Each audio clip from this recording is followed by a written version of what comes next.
आज हम शुरू करेंगे कक्षा 7 की ज्योग्राफी न्यू एनसीईआरटी सामाजिक विज्ञान हमारा पर्यावरण, जो कि हर एग्ज़ाम के लिए बहुत ही महत्वपूर्ण है और ये सभी एग्ज़ामों का बेस मजबूत करती है। तो आइए शुरू करते हैं इसका चैप्टर नंबर 1। चैप्टर 1 है पर्यावरण। लंबी छुट्टियों के बाद जब रवि स्कूल जा रहा था, तब उसने देखा स्कूल के निकट के खेल के मैदान में खुदाई हो रही है। वहाँ एक मैदान उसके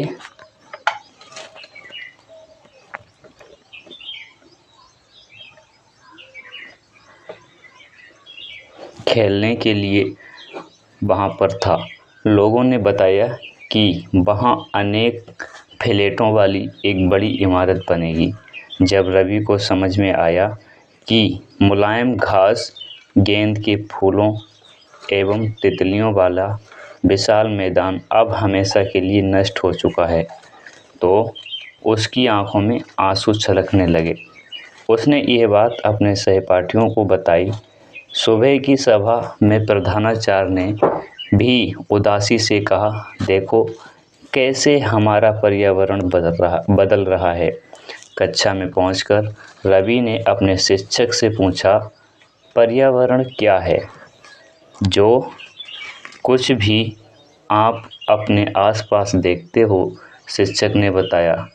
रवि ने कहा, इसका अर्थ है स्कूल भवन, मेज, कक्षा में रखी कुर्सियाँ, यहाँ तक कि खुला मैदान, सड़क, कूड़ा करकट, मेरे दोस्त, ये सभी हमारे पर्यावरण के अंग हैं।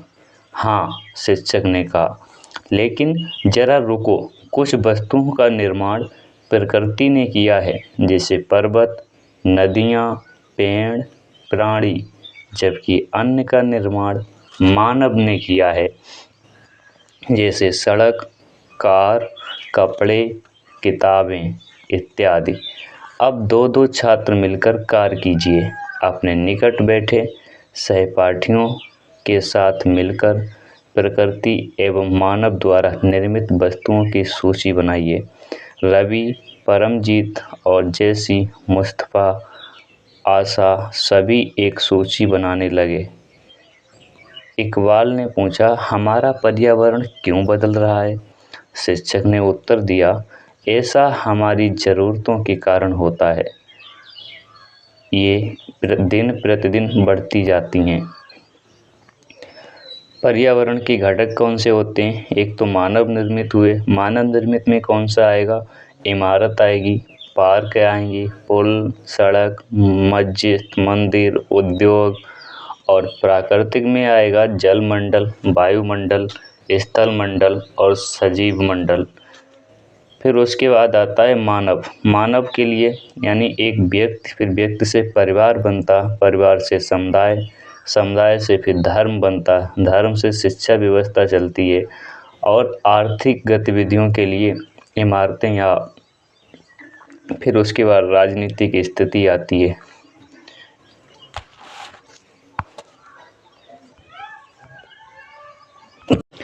इसलिए हम प्राकृतिक वातावरण में परिवर्तन करते हैं और कभी कभी उसे नष्ट भी कर देते हैं। ऊपर के वार्तालाप से आप समझ गए होंगे कि किसी भी जीवित प्राणी के चारों ओर पाए जाने वाले लोग, स्थान, वस्तुएं एवं प्रकृति को पर्यावरण कहते हैं। यह प्राकृतिक एवं मानव निर्मित परिघटनाओं का मिश्रण है। प्राकृतिक पर्यावरण में पृथ्वी पर पाई जाने वाली जीवीय एवं अजीवीय दोनों परिस्थितियां सम्मिलित हैं। जीवीय अजीवीय क्या होता है? जीवीय सजीव प्राणियों का संसार, जैसे पादप एवं जंतु। अजीवीय निर्जीव पदार्थों का संसार, जैसे स्थल, उसे अजीवीय बोलेंगे। जबकि मानवीय पर्यावरण में मानव की परस्पर क्रिया, उनकी गतिविधियां एवं उनके द्वारा बनाई गई रचनाएं सम्मिलित हैं। प्राकृतिक पर्यावरण भूमि, जल, पेड़ पौधे एवं जीव जंतु मिलकर प्राकृतिक पर्यावरण बनाते हैं। स्थलमंडल, जलमंडल, वायुमंडल और जैवमंडल में आप पहले से भी परिचित होंगे। आइए हम अब इनके संबंध में कुछ और तथ्यों की जानकारी प्राप्त करते हैं। पृथ्वी की ठोस परपटी का कठोर ऊपरी परत को स्थलमंडल कहते हैं। यह चट्टानों एवं खनिजों से बना होता है एवं मिट्टी की पतली परत को ढका होता है। यह पठार, पहाड़, मैदान, घाटी आदि जैसी विभिन्न स्थलाकृतियों वाला विषम धरातल होता है। ये स्थलाकृतियाँ महाद्वीपों के अलावा सागर की सतह पर भी पाई जाती हैं। स्थलमंडल वह क्षेत्र है जो हमें वन, कृषि एवं मानव बस्तियों के लिए भूमि, पशुओं को चरने के लिए घास स्थान प्रदान करता है। यह खनिज संपदा का भी एक स्रोत है। पर्यावरण यानी एनवायरनमेंट शब्द की उत्पत्ति फ्रेंच शब्द एनवायरोनेर या एनवायरनेर से हुई है, जिसका अर्थ होता है पड़ोस।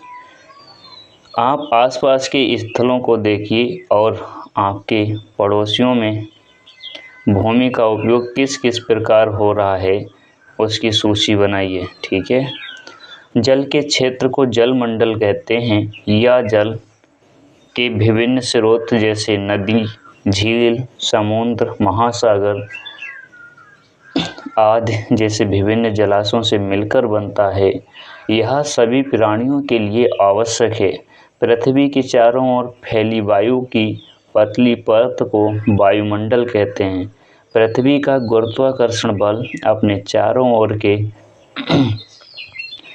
वायुमंडल को थामे रखता है। यह सूर्य की झुलसाने वाली गर्मी एवं हानिकारक किरणों से हमारी रक्षा करता है। इसमें कई प्रकार की गैसें, धूल कण एवं जल वाष्प उपस्थित रहते हैं। वायुमंडल में परिवर्तन होने से मौसम एवं जलवायु में परिवर्तन होता है। पादप एवं जीव जंतु मिलकर जैव मंडल या सजीव मंडल का निर्माण करते हैं। यह पृथ्वी का एक संकीर्ण क्षेत्र है जहां स्थल, जल एवं वायु मिलकर जीवन को संभव बनाते हैं।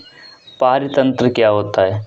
रवि की कक्षा के एक एनसीसी कैंप में जेसी ने आश्चर्य से पूछा, कितनी मूसलाधार वर्षा हो रही है। इससे मुझे अपना केरल याद आ गया है। तुम सबको आकार देखना चाहिए कि कैसे हरे भरे खेतों और नारियलों के बागान में लगातार बारिश होती रहती है। तभी जैसलमेर में रहने वाले हीरा ने आश्चर्य से कहा, हमारे यहाँ वर्षा होती ही नहीं है। हमें तो दूर दूर तक केवल कीकर या रेत ही नजर आती है, लेकिन वहाँ ऊँट भी मिलते हैं। रवि ने कहा। हीरा ने कहा, ऊँट तो मिलेंगे ही। जब तुम हमारे रेगिस्तान में आओगे तो तुम्हें सांप, छिपकली और अनेक कीट भी देखने को मिलेंगे। रवि हैरत में पड़ गया। विभिन्न स्थानों पर पाए जाने वाले जीव जंतु, वनस्पति एवं लोगों के रहने सहने के तरीके इतने भिन्न क्यों हैं? क्या सभी का एक दूसरे के साथ संबंध है? बिल्कुल, बहुत संबंध है, शिक्षक ने कहा। सभी पेड़ पौधे, जीव जंतु एवं मानव अपने आसपास के पर्यावरण पर आश्रित होते हैं। प्रायः वे एक दूसरे पर आश्रित हैं। जीवधारियों का आपसी एवं अपने आसपास के पर्यावरण के बीच का संबंध ही पारितंत्र का निर्माण करता है। अधिक वर्षा वाले वन, घास स्थल, रेगिस्तान, पर्वत, झील, नदी, महासागर एवं छोटे से ताल का भी एक पारतंत्र हो सकता है। क्या आपको लगता है कि जिस पार्क में रवि और उसके मित्र खेलते थे वह भी एक पारतंत्र बनता था? मानवीय पर्यावरण। मानव पर्यावरण के साथ पारस्परिक क्रियाएं करता है और उससे अपनी आवश्यकताओं के अनुसार परिवर्तन करता है। प्रारंभिक मानव ने स्वयं को प्राकृतिक के रूप में बना लिया था। उनका जीवन सरल था एवं आसपास की प्रकृति से उनकी आवश्यकताएं पूरी हो जाती थीं। समय के साथ कई प्रकार की आवश्यकताएं बढ़ीं। मानव ने पर्यावरण के उपयोग और उसमें परिवर्तन करने के कई तरीके सीख लिए। उसने फसल उगाना, पशु पालना और स्थायी जीवन जीना सीख लिया। पहिए का आविष्कार हुआ, आवश्यकता से अधिक अन्न उपजाया गया, वस्तु विनिमय पद्धति का विकास हुआ, व्यापार आरंभ हुआ एवं वाणिज्य का विकास हुआ। औद्योगिक क्रांति के बड़े पैमाने पर उत्पादन प्रारंभ हुआ। परिवहन तेज गति से प्रारंभ हुआ। सूचना क्रांति से पूरे विश्व में संचार सहज और द्रुत हो गया। क्या आप जानते हैं कि आप गर्मी में रसीले तरबूज एवं सर्दी में भुनी हुई मूंगफली खाना क्यों पसंद करते हैं? प्राकृतिक एवं मानवीय पर्यावरण के बीच सही संतुलन होना आवश्यक है। मानव को पर्यावरण के साथ समरसता से रहना एवं उसका उपयोग सीखना और चाहिए। रवि की कक्षा में मिजोरम की एक लड़की है नूरी। वह अक्सर अपने स्थान की हरियाली की बात रहती है। खेल का मैदान नष्ट होने के कारण रवि की उदासी देखकर नूरी ने उसे अपनी बाली छुट्टियों में अपने घर मिजोरम आने को कहा। रवि के शिक्षक ने भी सभी बच्चों से कहा कि छुट्टियों में वे जिन स्थानों पर जाएंगे वहां के भूदृश्य, घरों एवं लोगों के क्रियाकलापों का चित्र बनाकर लाएंगे। आगे अभ्यास प्रश्न है।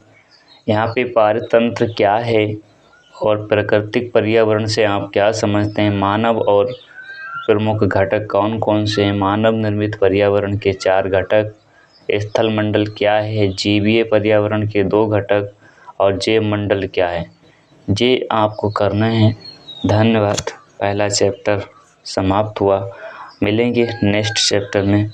और हाँ, आप लोग अगर का सही से रिस्पॉन्स दिए तो इसकी PDF हम आपको टेलीग्राम पर उपलब्ध कराएंगे। धन्यवाद।